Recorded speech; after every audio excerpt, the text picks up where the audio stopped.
लोहे से बहुत बड़े बड़े ब्रिज बन जाते हैं, बड़ी बड़ी इमारतें बन जाती हैं। लोहा बहुत कठोर है।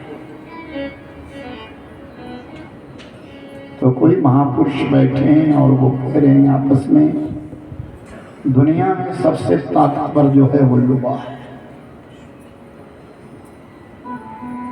तो बीच में किसी महापुरुष ने कहा, नहीं, आग ऐसी वस्तु है जो लोहे को पिघला देती है, और अग्नि को सर्वभक्षी कहा गया है, वो सब चीज का भक्षण कर लेता है। आग बड़ी है, नहीं, अग्नि कितनी तेज भड़क जाए, लेकिन अगर समय के ऊपर उसको पानी मिल जाए तो अग्नि शांत हो जाती है। तो इसका मतलब पानी बलवान है? नहीं, पानी को तो इंसान पी जाता है। तो इसका मतलब यह कि सर्वस्व जो है वो इंसान है। नहीं, इंसान को भी मौत खा जाती है, वो मृत्यु आती है और इंसान को ले जाती है। दो प्रकार की मृत्यु कही गई है, एक अल्प मृत्यु है और एक मृत्यु है। हर बीमारी का इलाज है, लेकिन मौत का कोई इलाज नहीं। उस अल्प मृत्यु का भी इलाज है। ऐसा नहीं कि मौत ही बड़ी है, मृत्यु को भी जीतने वाला है। कौन? दुआ अर्थात प्रार्थना। जब हम प्रार्थना करते हैं, विनय करते हैं, तो हमारी आयु भी बढ़ती है। एक ऋषि मरकंडू हुए, जिन मरकंडू ऋषि की संतान नहीं थी,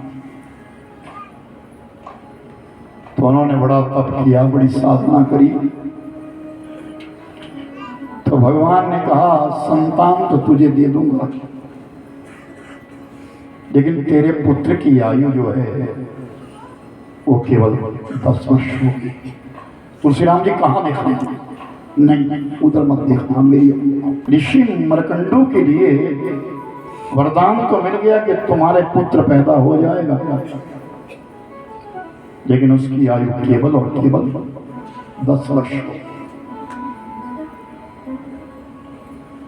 तो अपने मन को धैर्य रखते हुए ऋषि मरकंडू ने विचार किया, कोई बात नहीं, चलो पिता तो बन जाऊंगा। पुत्र पैदा हुआ, नाम रखा मार्कंडे। इन्हीं मार्कंडे की कथा है, ऋषि मार्कंडे की। अपने पुत्र का नाम रखा मार्कंडे, और जैसे बालक ने होश संभाली तो कान में कह दिया, कोई भी तुझे मिले सबके चरणों में प्रणाम करना। कोई उस बालक के लिए ऐसी शिक्षा दे दी पिता ने कि तेरे जीवन में कोई भी तेरे समक्ष आ रहा है, उसके चरणों में प्रणाम कर। आप मार्कंडेय के पास प्रणाम करने लगे। बंधन करने से पुण्य मिलता है, निंदा करने से पाप मिलता है। हम किसी की अगर निंदा करते हैं, उसके पाप के भागी हैं, और जिसको हम वंदना कर रहे हैं उसका हम पुण्य खा लेते हैं। अब वो बालक सबके चरणों में प्रणाम करने लगा। कोई भी आए, साधु आए, संत आए, जो भी मिले, सबके चरणों में प्रणाम करता है। और याद रखना, जब हम किसी के चरणों में झुकते हैं, प्रणाम करते हैं, तो जिसके पास हम नमन कर रहे हैं उसकी आत्मा हमको आशीर्वाद देती है। और आत्मा साधारण नहीं है, आत्मा तो स्वयं परमात्मा है। तभी तो मैं कहता हूं सबके अंदर ईश्वर है, ऐसा कोई नहीं जिसके अंदर ईश्वर नहीं है। लेकिन गलत तो इतना है कि हम उसको जगा नहीं सके, उस ज्ञान को उठा नहीं सके। तो ऋषि मार्कंडेय वो बालक सबके चरणों में प्रणाम करता है। मार्कंडू ऋषि दिन गिन रहे हैं और 10 साल पूरे होने में मात्र केवल 4 महीने बचे। 4 महीने के पश्चात पुत्र की मौत हो जाएगी निश्चित। आज संयोग से 7 ऋषि चले आए, 7 ऋषि आए।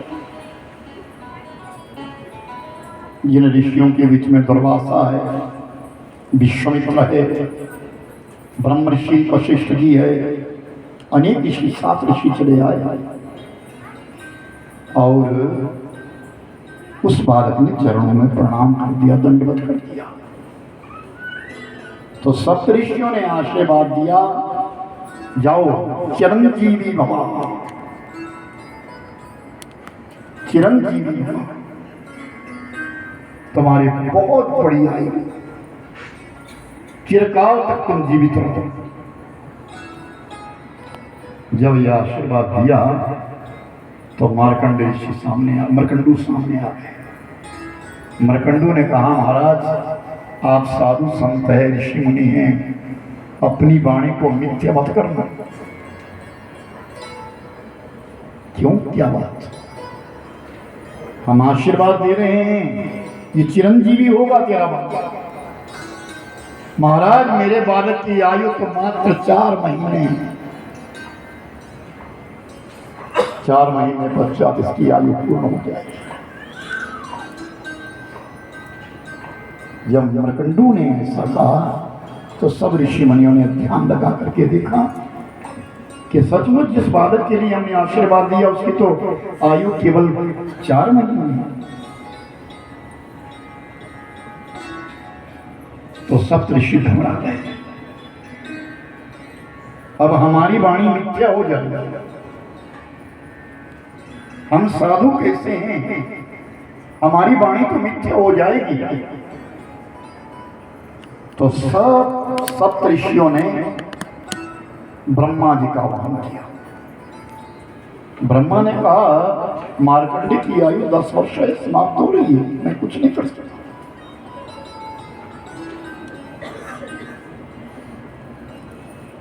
सब ऋषियों ने कहा, नहीं, हम अपनी जुबान दे चुके हैं, हमने आशीर्वाद दिया है, हमारा आशीर्वाद मिथ्या नहीं है। अगर हमारा आशीर्वाद मिथ्या हो गया तो हमारे पूरे जन्म की साधना समाप्त हो गई। तप किया है, जप किया है, स्वाध्याय किया है, त्याग किया है हमने। आप हमें बताइए, अब हम ये उत्तर क्या देंगे प्रकृति के लिए? हमने आशीर्वाद दिया है, संसार में आशीर्वाद मिथ्या हो जाएगा। तो ब्रह्मा ने कहा, ये कई सूत्र है, अगर भगवान शिव मान जाए, दीर्घायु देने वाले जो हैं परमात्मा शिव है। मार्कंडे को कहा, हम तुझे मंत्र देते हैं, ओम नमः शिवाय जप कर। अब 7 ऋषियों ने विचार किया, अब हम जाएंगे नहीं, अपना डेरा वहीं चारों तरफ डाल दिया। ऋषि मार्कंडू के आश्रम के चारों ओर घूमने लगे। अब हम अपने धाम में नहीं जा सकते, इस बालक के लिए आशीर्वाद दिया है, और अगर कहीं इसकी मृत्यु हो गई, यमराज तो आएगा, और मृत्यु तो किसी को छोड़ती नहीं है, तो हमारी वाणी मिथ्या हो जाएगी, हमारा आशीर्वाद मिथ्या हो जाएगा। तो बालक से कहा, तू नमः शिवाय का जप कर। भगवान शिव का नाम मृत्युंजय है, मृत्यु को जीतने वाला है। पंचाक्षर मंत्र महामंत्र है, साधारण वस्तु मंत्र नहीं है, 5 अक्षरों का बना हुआ मंत्र नमः शिवाय शिव का महामंत्र है। जब मार्कंडे ने यंत्र जब प्रारंभ कर दिया और वो दिन आ गया जब यमराज आया और काल पास लेकर के आया मार्कंडे को मारने के लिए, जिस समय अपना भयानक रूप दिखाया घबरा गया मार्कंडे और जो शिवलिंग रखी थी उस शिवलिंग के अंदर चिपक गया। जैसे ही शिवलिंग के साथ चिपक गए मार्कंडे घबरा गए हैं और सामने से काल पास फेंक रहा है यमराज। उस शिवलिंग से भगवान शिव प्रकट हुए, बोले गौरी शंकर भगवान जय। यमराज लौट जाओ। नहीं महाराज, प्रकृति का नियम नहीं टूट सकता। इस बालक की आयु 10 वर्ष है और आज और इसी समय इन्हीं पलों में इसकी आयु समाप्त हो रही है। मैं इसे लेकर के जाऊंगा, यह प्रकृति का नियम है। आप ही ने संसार को दर्शाया है, इस नियम को हम कैसे तोड़ें। यमराज इसने दुआ मांगी है, इसने प्रार्थना करी है और सबसे बड़ी बात ये, जिन ऋषि मुनियों ने इसके लिए आशीर्वाद दिया है वो ऋषि मुनि कोई साधारण नहीं है। उनका आशीर्वाद फलीभूत ना होगा तो जितनी भी की उनकी तपस्या है सब समाप्त हो जाएगी। इसलिए इस बालक को चिरंजीवी होना होगा। यमराज ने प्रणाम किया, यमपुरी को लौट गए।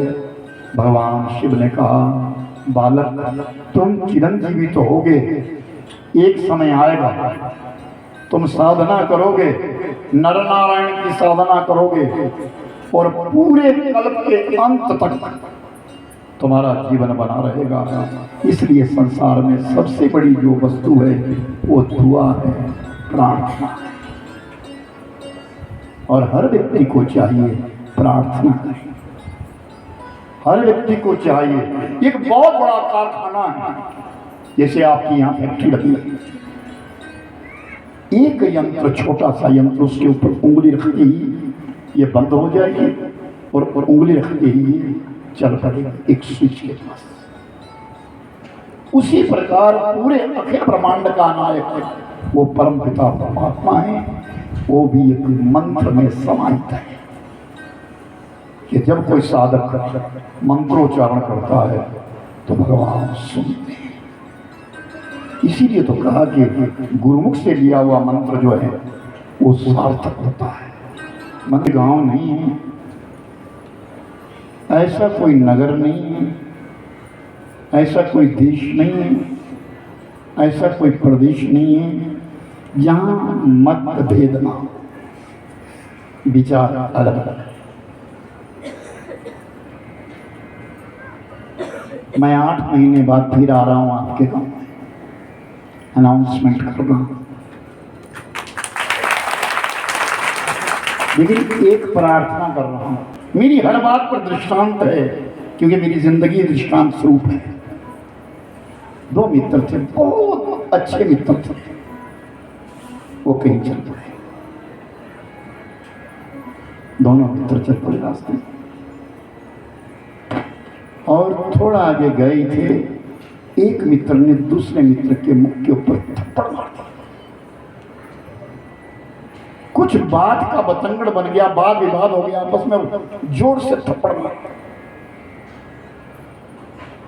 और जब उस मित्र को थप्पड़ मारा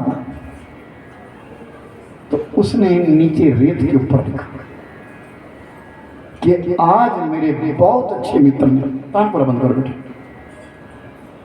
आज मेरे बहुत अच्छे मित्र ने ना मेरे मुख के ऊपर थप्पड़ मार दिया। कहाँ लिखा? रेत के ऊपर लिखा। चले गए आगे, चले मित्र चल पड़े आ गया। थोड़ी आगे गए तब क्या देखा कि उसको प्यास लगी, जिसको थप्पड़ मारा वो पानी पीने के लिए नीचे उतर गया। उसे मालूम नहीं था कि नीचे दलदल है, फंस गया। वो पानी पीने के लिए नीचे उतरा ही था कि फंस गया। और जब वो फंस गया, मौत के मुख में जा रहा है, तो जिस मित्र ने वो थप्पड़ मारा था वो गया, उसने उसको खींचा और खींच करके ऊपर ले आया।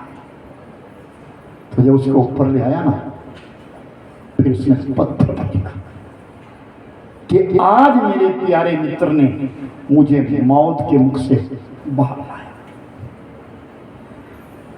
तो फिर दोनों आगे जा रहे हैं रास्ते से, और आगे जाकर के उनके लिए एक पथिक, एक और रास्ता चलने वाला मिला। तो जिसने वो थप्पड़ मारा था ना, उसने अपनी सारी कहानी उस पथिक को बताई।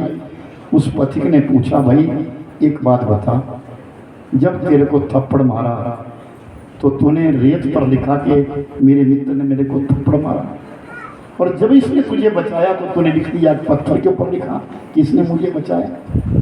इसका क्या मतलब है? बुद्धिमान था, उसने कहा बालों के ऊपर लिखा हुआ, मिट्टी के ऊपर लिखा हुआ थोड़े दिनों में मिट जाएगा। ये नहीं जिसकी बुराई है ना वो थोड़े दिनों में खत्म हो जाएगी, लेकिन जिसने भलाई करी ना मेरे साथ, वो मैंने पत्थर में लिखा, वो अटल रहेगा। तुम्हारा थोड़ा थोड़ा तुम्हारे बच्चे याद करेंगे, तुम्हारा समाज याद करेगा। कहीं से लाओ, कहीं से लाओ, हर जगह रोड गए हैं तुम्हारे गांव में।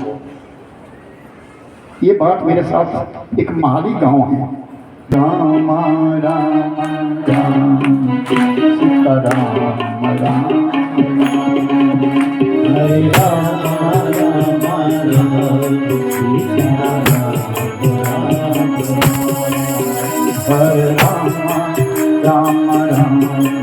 सीता राम, हरे राम राम राम सीता राम, हरे राम राम सीता राम, हरे राम सीता राम राम राम, हरे राम राम सीता राम राम राम, हरे राम सीता राम राम राम, हरे राम सीता राम राम राम, हरे राम सीता राम, हरे राम सीता राम राम, ओ हरे राम सीता राम, ओ हरे राम। हम का जाप करें, कोई त्रुटि रही हो भगवान के चरणों में नमन करें। हरे राम राम राम सीता राम, हरे राम राम राम सीता राम राम राम, हरे राम राम सीता राम राम राम, हरे राम सीता राम राम राम, हरे राम सीता राम राम राम, हरे राम सीता राम राम, हरे राम सीता राम राम, ओ हरे राम राम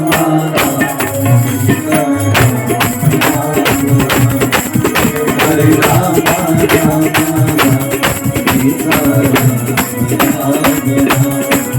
हरे राम सीता राम राम राम, हरे राम सीता राम राम, ओ हरे राम सीता राम राम, हरे राम राम,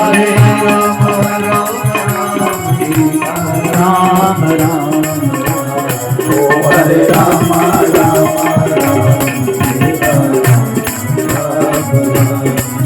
हरे राम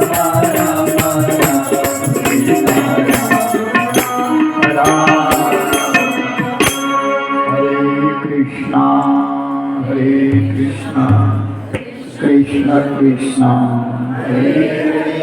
हरे राम राम राम हरे कृष्ण कृष्ण कृष्ण हरे राम